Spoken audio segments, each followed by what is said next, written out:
as flechas. Por alternada, nós já dissemos, 2 e 2 nem sempre é igual a 4. Peguemos um circuito com resistências e reatâncias ligadas em série, bobina e capacitor. Nós temos uma fonte alternada que vai nos dar, de início, uma corrente e uma frequência de, digamos, 50 Hz, se ela estiver disposta. O Sr. Volta é encarregado de medir a tensão eficaz entre dois pontos quaisquer do circuito. Suponhamos que ele encontre 30 volts daqui até aqui e 20 volts daqui até aqui. Mas, bem, daqui até aqui ele não encontrará 50 volts. Isso eu lhe garanto. Não é, Sr. Volta? Pois bem, é nesse momento que devemos chamar o Sr. Fresnel, inventor e grande benfeitor dos estudantes em altos estudos elétricos, que vai nos explicar tudo isso com flechas giratórias. Nosso circuito é um circuito série. A intensidade é exatamente a mesma, em valor e em fase, em todo ponto do circuito. O eixo de flecha de intensidade de corrente vai, portanto, nos servir como referência. É o regime de fase, como dizemos. Nos terminais da resistência, sabemos que a tensão está em fase com a intensidade de corrente. Nos terminais da bobina, a gente viu também, a tensão está defasada, adiantada em 90 graus. Agora, 30 volts em fase e 20 volts defasados em 90 graus, que resultado isso nos dá? Bem, o Sr. Fresnel nos diz que basta fazer isso aqui, e medir o comprimento da nova flecha, o que nos daria 36 volts. Sr. Volta, por gentileza. Ah, bem, é isso mesmo.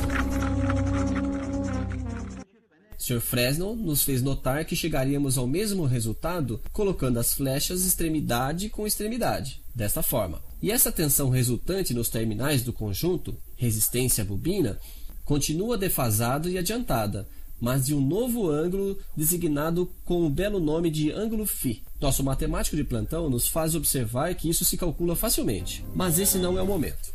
Saiba somente que esse ângulo φ tem um papel importante para o problema de potência. Mas continuemos nossa feliz descoberta. Nos terminais de uma resistência e de um capacitor, a experiência é a mesma, exceto que a tensão nos terminais do capacitor seria de 90 graus atrasado sobre a de intensidade, e a tensão resultante nos terminais do conjunto estaria atrasada em um certo ângulo φ. E nos terminais do conjunto bobina-capacitor, o Sr. Volta vai encontrar quanto? Bem, ele encontra 0 volts. Recupere-se, Sr. Volta. 20 volts defasados para frente de 90 graus e 20 volts defasados para trás de 90 graus, as duas flechas colocadas extremidade com extremidade, isso dá exatamente 0. Para ser honesto, nós pregamos uma peça no Sr. Volta. Nós pegamos um caso particular, onde a tensão nos terminais da bobina e do capacitor é exatamente igual.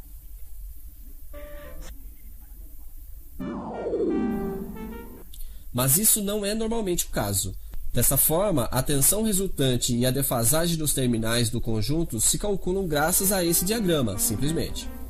Observe, ele poderia ter poupado o Sr. Volta de todas essas preocupações de medição de tensão, servindo-se simplesmente dos valores da resistência e da reatância. Pegamos novamente nosso triângulo de tensões do início. Se eu divido as tensões pela intensidade eficaz, que é a mesma nos dois, não esqueçamos, obtemos um novo triângulo, semelhante ao primeiro, no qual, em particular, o ângulo φ é o mesmo. Reconhecemos nossas fórmulas. As tensões divididas pela intensidade é a resistência, é a reatância indutiva, é a reatância capacitiva. Assim, podemos operar do mesmo modo, com as flechas resistência e reatância, que o Sr. Fresnel também tem em sua bolsa. Conhecendo o valor de cada elemento, podemos prever o que vai acontecer dentro do circuito, mesmo se ele está desligado, o que permite à nossa fonte ir descansar. Então, volte a pegar suas placas de granito e grave bem isso. Em um circuito alternado série, as resistências não defasam, elas simplesmente se juntam. As reatâncias indutivas defasam 90 graus para frente. As reatâncias capacitivas 90 graus para trás. Portanto, elas se subtraem. Basta medir quantos ohms fazem o resultante. Aqui eu te interrompo, Sr. Fresnel. O que o senhor mede aqui não é somente uma resistência, não é somente uma reatância, é uma impedância. Eu sei que isso dá muita coisa terminada em ânsia, mas não há alternativa. Tem que ser assim.